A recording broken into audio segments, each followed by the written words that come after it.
내란 특검이 윤석열 전 대통령에게 내일 2차 조사 출석을 통보했습니다. 실제 출석이 이루어진다면 어떤 혐의를 조사할지 이고은 변호사와 함께 짚어보겠습니다. 안녕하십니까? 안녕하세요. 네. 자, 먼저 그제 윤 전 대통령 출석 당시 모습부터 화면으로 잠깐 보고 자세한 이야기 나눠보겠습니다. 네, 그제 윤석열 전 대통령 집 앞 모습입니다. 특검 조사에 출석하려는 윤 전 대통령 차가 오는데 창문은 굳게 닫혀 있죠. 그런데 특검 건물이 있는 법원 삼거리에선 달랐습니다. 윤석열 대통령을 외치는 지지자들이 모인 곳이었는데 윤 전 대통령이 탄 차는 창문을 열고 천천히 속도를 줄이고요. 저희 화면에 잡히진 않았지만 윤 전 대통령은 지지자들에게 손을 흔들며 마치 카 퍼레이드를 하는 듯한 모습이었습니다. 검찰 청사 부지로 들어서자 창문은 다시 굳게 닫힙니다. 이렇게 지지자들 앞에선 창문을 열고 손을 흔들었던 윤 전 대통령. 취재진이 여러 질문을 했지만 굳은 표정으로 질문에 아무 답을 하지 않고 바로 청사 건물로 들어갔습니다. 네, 전직 대통령이 검찰에 출석하는 모습은 몇 번 봤는데 조금 전 본 것과 같은 그런 모습은 또 처음인 것 같아요. 네, 그렇습니다. 전직 대통령 우리가 떠오르기로도 박근혜 전 대통령이랄지 이명박 전 대통령도 검찰에 출석한 바가 있죠. 그때 당시에도 이 해당 전 대통령을 지지하는 지지자들이 검찰청 인근에 모였지만 사실 지지자들을 향해서 손을 흔든다든가 하는 모습을 보긴 좀 어려웠습니다.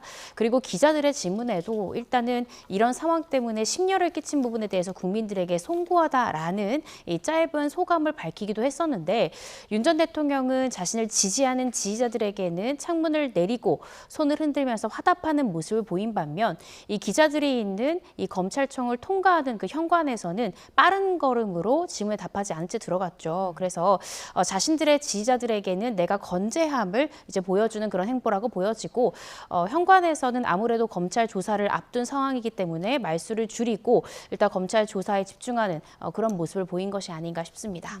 네, 당초 특검이 통보한 2차 조사 날짜는 오늘입니다. 네. 그런데 윤 전 대통령이 이제 불출석을 통보한 이유는 가장 큰 게 뭐라고 생각하십니까? 일단 윤 전 대통령 측에서는 7월 3일 이후로 조사를 좀 미뤄달라라고 이야기를 했습니다. 네. 그 이유로는 일단 첫 번째는 7월 3일에 윤 전 대통령에 대한 내란 혐의 재판이 있다라는 점인데요. 내란 혐의 재판 준비도 해야 되고 또 이 피의자가 건강상의 이유도 있기 때문에 사실 그날 조사가 이제 열람 시간이 좀 길어지다 보니까 그 다음 날 새벽 1시경 이제 조사가 종료가 되었던 것이거든요. 네. 그렇다 보니까 바로 그 당일에 또 나온다는 것은 좀 어렵기 때문에 재판 준비나 피의자의 방어권 보장 등을 고려해서 7월 3일 이후로 좀 늦춰달라라는 것이었습니다. 이런 부분들에 대해서 아마 윤 전 대통령도요, 이 특검이 모두 다 수용할 것이다라고는 생각하진 않았을 것 같고요. 특검이 이제 어떤 날짜를 좀 바꿔달라고 얘기하면 그보다 더 빠른 날짜를 이야기할 것을 아마 염두에 두고 조금 더 넉넉하게 7월 3일 이후로 정해달라라고 이야기한 것 같고 이 부분에 대해서 특검은 그래도 윤 전 대통령이 바로 그 다음 날 조사받는 것보다는 그래도 하루 정도의 시간의 여유를 뒀습니다. 내일이죠. 7월 1일 오전에 출석하라라고 통보를 했고 아직까지 내일 출석 여부에 대해서 윤 전 대통령 측의 확답은 나오고 있지 않은 그런 상황입니다. 네. 자, 앞서 그 문화유산 성북동별소 송석정의 화재가 발생했다는 속보 전해드렸는데요. 관련해서 소방당국의 브리핑이 있습니다. 잠깐 들어보겠습니다. 선착로 2길 55로서 대상은 성북동 별선의 송석정 2020년 9월 2일 명승 제18호로 지정되었습니다. 추후 서울시 문화유산 관리팀장께서 답변드리도록 하겠습니다. 건물 구조는 목재식이고 원인은 현재 조사 중이며 개원은 집안 건물에서 원인 미상의 화재가 발생하여 화재 진압 중입니다. 피해 사항입니다. 인명피해는 현재 없으며 재산피해도 현재 조사 중입니다. 동원 사항입니다. 인원 소방 109명, 구청 20명, 경찰 8명 등 현재 139명이 동원되었습니다. 장비입니다. 소방 27명, 구청 5명, 전기 1명, 굴삭기 3대 등 총 36대가 동원되었습니다. 주요 조치사항입니다. 1차 주범 원소 저지 중이었고 1차 굴삭기 2대 지원 및 2차 상업안타의 실시에 따른 중형 굴삭기 1대를 추가 출동 요청하였습니다. 2차 상황 판단에 따른 송석정 내부 직기로 반출이 관계자 요청에서 지금 현재 활동 중입니다. 2차 한전 전기 차단을 재확인 지시를 내렸습니다. 재난 대응 활동입니다. 12시 48분 한해 출동이 있었고 최초 12시 54분 선착대 도착이 있었습니다. 13시 12분 네, 오늘 낮 12시 40분쯤에 화재 신고가 접수된 성북동 별서 화재가 났는데요. 국가유산청은 화재로 인해서 기둥이 심하게 탄 것으로 확인됐다라고 말을 했고요. 그리고 지붕 파괴 및 진화 작업이 필요하다고 판단했다라는 설명도 있었습니다. 네, 현재까지 인명 피해는 없는 상황이고 별선의 송석정이 반소됐다. 그러니까 절반 정도 탔다라고 밝혔는데요. 이와 관련해서 저희가 또 추가적인 내용 들어오면 다시 한번 전해드리도록 하겠습니다. 네. 자, 앞서 윤 전 대통령 특검 출석과 관련해서 얘기를 나눠보고 있었는데 특검이 재통보한 날짜가 내일이지 않습니까? 내일은 윤 전 대통령 출석할까요?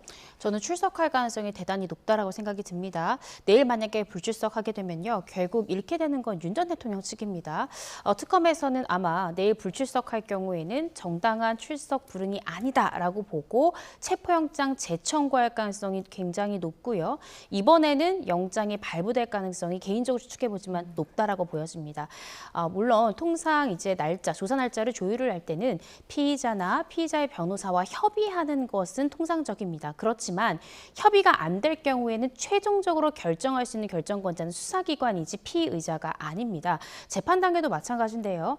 재판 단계 때 피고인의 변호사가 그날 해당하는 시간에 다른 곳에 재판이 있다. 이 정도의 사유가 아니면 기일을 잘 변경해주지 않습니다. 그런데 윤 전 대통령이 주장하고 있는 재판은 7월 3일이지 7월 1일이 아니죠. 따라서 이 7월 3일에 있을 재판 준비 때문에 내가 내일 출석할 수 없다라는 것은 정당한 불응 사유로 보기가 좀 어려워서 아마 특검이 통보하고 있는 이 내일 불출석할 경우에는 특검에서는 전격적으로 체포영장 재청구할 가능성이 굉장히 높지 않을까. 이런 부분을 윤 전 대통령도 누구보다 잘 알 것이기 때문에 결국엔 내일 출석하게 될 가능성이 굉장히 높다라는 생각이 듭니다. 네.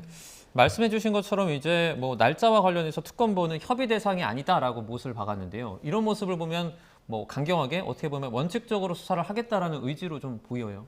네, 그렇습니다. 내란 특검 같은 경우에 굉장히 신속하고 또 굉장히 강경한 입장을 보이고 있죠. 네. 강경한 입장을 보였기 때문에 현재 보이고 있기 때문에 윤 전 대통령을 그동안은 소환하지 못했던 다른 수사기관과는 달리 일단 첫 번째 소환 조사를 이뤄냈습니다. 이러한 강경한 의지가 없다면 아마 윤 전 대통령에 대한 조사를 이끌어가는 것이 저는 쉽지 않을 것이다 이렇게 예상을 해보는데요. 지금 협의 대상이 아니다라고 이야기는 했지만 그렇지만 윤 전 대통령이 바로 오늘 출석하는 것은 건강상 이유나 다른 사정을 들어서 좀 어렵다라는 윤 전 대통령 측의 사정도 들어줬습니다. 그래서 24시간을 더 부여해서 내일 출석하라라고 하는 것이기 때문에요. 왜 이렇게 한 번쯤은 기일을 변경해 줬을까? 그 이유는요. 이번에는 24시간에 어떻게 생각하면 피의자의 요구사항을 절반쯤은 들어줬는데 그럼에도 불출석을 할 때는 아마 체포영장이 발부될 가능성이 굉장히 높거든요. 예. 이미 특검에서는 한 차례 체포영장이 불발이 됐습니다. 그래서 이번에 재청구가 되면 반드시 발부받아야 된다라는 또 굉장한 어떤 위기의식 내지는 부담감이 있을 수 있기 때문에 안전하게 한 번은 이 피의자의 사정을 들어주면서도 신속한 수사의 필요성을 들어서 한 차례 기일을 변경해 준 것 같고요. 이번에 들어주지 않는다면 아마 영장 청구하는 수순으로 가지 않을까 싶습니다. 네, 윤 전 대통령 측은 지금 내부 논의를 하고 있고 오늘 오후쯤 아마 결론이 날 것 같다라는 지금 전망이 나오고 있는데요. 자, 윤 전 대통령 그런데 특검 측과 사사건건 뭔가 팽팽한 줄다리기 신경전을 벌이고 있는 것 같아요. 1차 조사 때 경찰이 조사를 진행하는 거를 문제 삼아서 한 3시간 정도 조사를 거부했다고 하는데 이건 왜 그런 건가요? 일단은 박창환 총경이 윤 전 대통령 1차 소환 조사 때 이 체포영장 집행 방해 등 혐의의 조사를 직접적으로 진행을 했습니다. 이 부분을 문제를 삼은 게 이제 첫 번째는 특검 조사면 검사가 조사를 해야지 왜 경찰, 사법경찰관이 조사를 하느냐를 문제를 삼았고요. 예.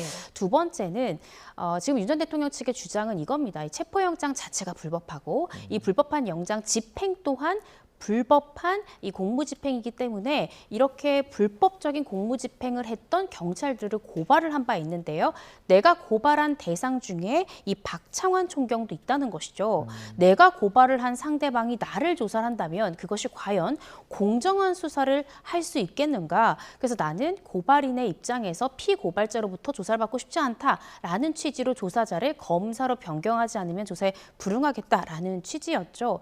그렇지만 지금 이제 특검보가 이야기하는 것처럼 특검 법안에 따라서 정당하게 이 박종경에 대해서도 파견을 받아서 특검의 위치에서 지금 조사를 하는 것이기 때문에 물론 이러한 사정까지 모두 고려해서 조사자가 변경된다면 어떠한 시비도 걸 수 없는 상황이겠지만 법적으로 과연 박종경이 조사를 하는 것이 위법하냐? 위법하다고까지는 볼 수 없거든요. 예. 그리고 특검은 150일이라는 굉장히 한정된 기간 안에 굉장히 많은 쟁점에 대해서 수사를 해야 되는 상황이기 때문에 이미 조사를 하고 있는 수사 주체들이 파견을 받아서 각 분야별로 빠르게 조사를 해야만 150일 내에 그 수많은 수사 쟁점에 대해서 파악하고 기소 여부 결정할 수 있습니다. 그래서 지금 특검부가 이야기하고 있듯이 박종경의 조사를 위법하다고 볼 수도 없고요. 저도 검사 생활을 하면서 조사를 받는 사람이 저를 또 고소하거나 진정하는 경우도 있습니다. 그게 굉장히 또 흔하기 때문에 그렇게 고소를 당했다고 해서 제가 수사에 배제되는 것은 아니거든요. 그래서 무조건 고발을 했다라고 해서 수사관 깊이가 받아들여지는 것이 아니기 때문에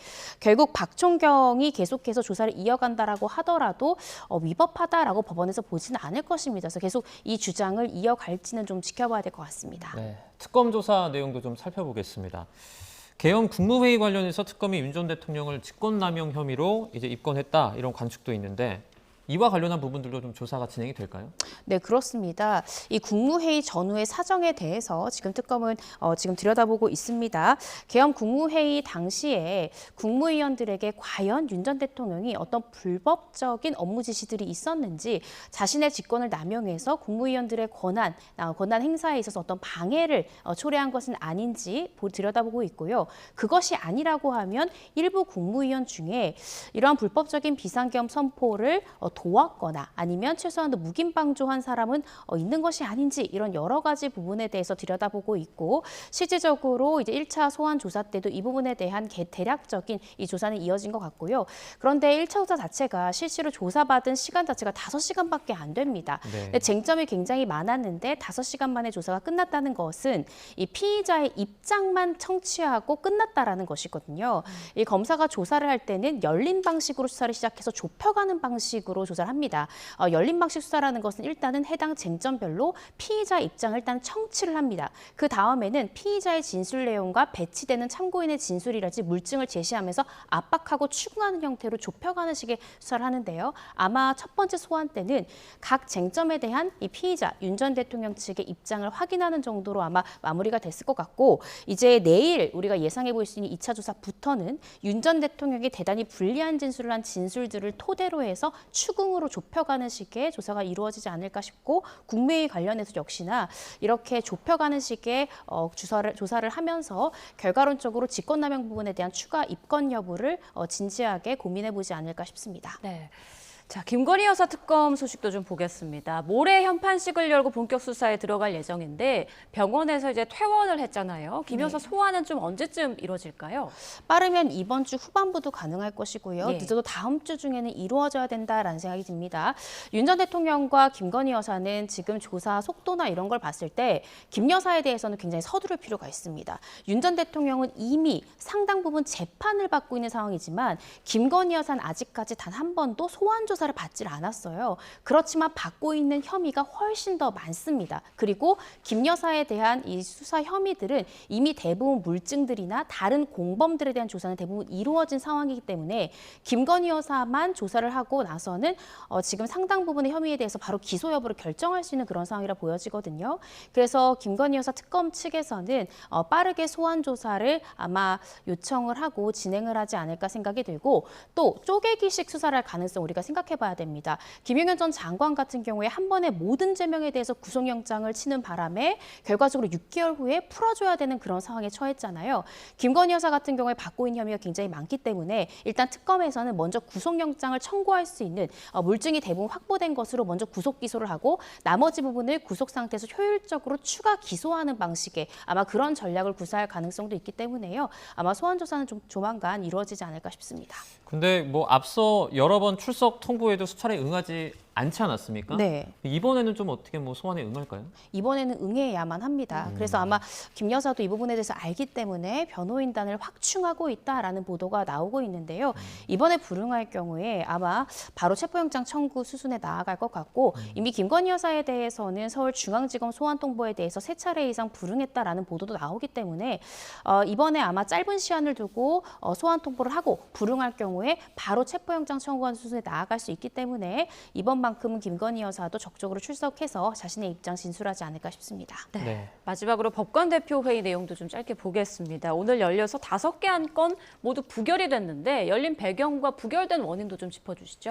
네, 사실 지난달 26일에 임시회의가 열렸습니다. 그때 당시에도 이재명 대통령이 이 대선 후보 시절에 대법원 전원합의체 판결이 나온 것을 두고 이것이 어떤 재판의 정치적 독립성을 침해하는 판결이 아니냐를 두고 이 전국 법관 대표 회의를 촉발이 됐던 그런 부분이 있었는데요. 당시에 지난달 26일 같은 경우에는 대선을 얼마 남기지 않은 상황이기 때문에 혹시 법관 대표들의 어떤 의견 표명이 대선에 영향을 미칠 수 있다라는 우려 때문에 한 차례 연기가 됐고 오늘 다시 열렸습니다. 지금 전국 법관 대표가 이제 126명인데요. 그중 90명이 참석을 했고 약 2시간 동안 온라인으로 회의가 진행이 됐고요. 이재명 대통령의 전원합의체 판결 내용을 포함해서 총 5개 안건에 대해서 논의는 했지만 결과론적으로는 부결이 됐습니다. 그렇지만 소기의 성과는 있었는데요. 오늘 있었던 이제 이 전국 법관 대표회의를 통해서 이 재판제도 그리고 법관 인사제도 이 2개의 분과위원회를 구성을 했고 각 분과위원회에서 자체적으로 소관하에서 아마 논의를 이어갈 것으로 보여지고요. 오는 12월 하반기 정기회의 때 이 각 소관회에서 이야기한 부분에 대해서 다시 안건을 좀 더 심층적으로 들여다보겠다라고 이야기를 했으니까요. 하반기에 있을 12월 정기회의의 결과까지도 한번 지켜봐야 될 것 같습니다. 네, 알겠습니다. 지금까지 이고은 변호사와 함께 주요 법적 쟁점들 짚어봤습니다. 고맙습니다. 고맙습니다.